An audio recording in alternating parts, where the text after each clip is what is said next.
Мен жогоруда ушул адам өлүмү боюнча айтып өткөн депутаттардын баарынын сөзүнө кошулам. Өзгөчө өкмөттүн өкүлүнө кайрылгым келет. Мына жанагы зордукчул балдардын 2 күн мурда 5 апрелде чырактай кызды зордук менен, күч менен урдап баратканын бардыгы видеого чыкты. Болгон интернет сайттардын баарына чыкты. Туугандары, апасы бүт ушу милицияга кайрылып чалып жатса дагы, милиция эмне үчүн өз убагында жардам көрсөтө алган эмес.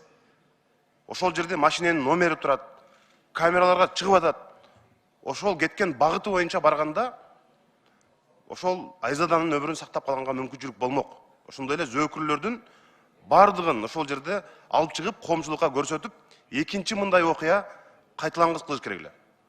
Коопсуз шаар деген бул бир гана биздин жарандарыбыздан жанагы айыппул чогултуп, бюджетти толтура турган бир система эмес. Бул айыппулдан дагы биринчи кезекте биздин жарандардын коопсуздугу болуш керек эле. Урматтуу өкмөттүн өкүлү ошол ички иштер министрлигине кайрылып кетким келет. Кыргызстанда өзгөчө борбордо жашоо абдан кооптуу болуп калды. Мына жер тамдарда, жаңы конуштарда, борбордук көчөлөрдө карасаңар, уурулук кескин күчөп кетти. Интернетке күндө чыгат. Мына бүт ушу кепкачан, маскачан балдар кирип эле камералардан коркпой калышты азыр. Анткени милиция таппай атат да. Күндө уурулук мына. Көп кабаттуу үйлөрдөн дагы ошол бүт болгон нерсенин бардыгын алып чыгып кетип атышат. Милиция ошолорду таап, улам жазалап турганда мындай болмок эмес да. Эгер биз ушундай темп менен кетсек, мына өнүккөн өлкөлөр бүт өздөрүнүн жарандарына элчиликтер кат жазат жакында көрөсүңөр. Кыргызстан бул мыкаачылардын, зордукчулардын өлкөсү. Бул жакта эч ким өзүн кооптуу сезбейт. Бул өлкөгө келбегиле деп жазат көрөсүңөр. Мына ушундай болуп атат да. Ушундай шартта, ушундай уурулук менен, мыкаачылык менен күрөшкөндүн ордуна президент баш болуп, өкмөт мына бүт генералдардын чиндерди таратып отурасыңар.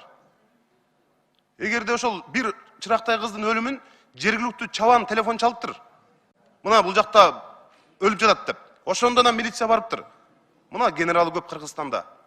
Жергиликтүү чабандын звоногу менен барып, анан ушул өлүмдүн бети ачылып атат. Анан өзгөчө белгилеп кое турган нерсе, мына президент акыркы учурда жүздөгөн адамдарды ырайым берип түрмөдөн чыгарды. Кимдер чыгып атат түрмөдөн? Ошону такташыбыз керек, өздүгүн билишибиз керек. Кантип жүздөгөн адамдарды чыгарып атат түрмөдөн? Ырайым берди, мына буга чейин амнистия болду. 1000ге жакындады, мына жакында эле түрмөдөн чыккан адамдардын саны. Ошолордун бардыгын биз азыркындай кылмыштарга катышпайт деп эч ким кепилдик бере албайт. Ошондуктан мына азыркы ички иштер министрлиги могул маселе боюнча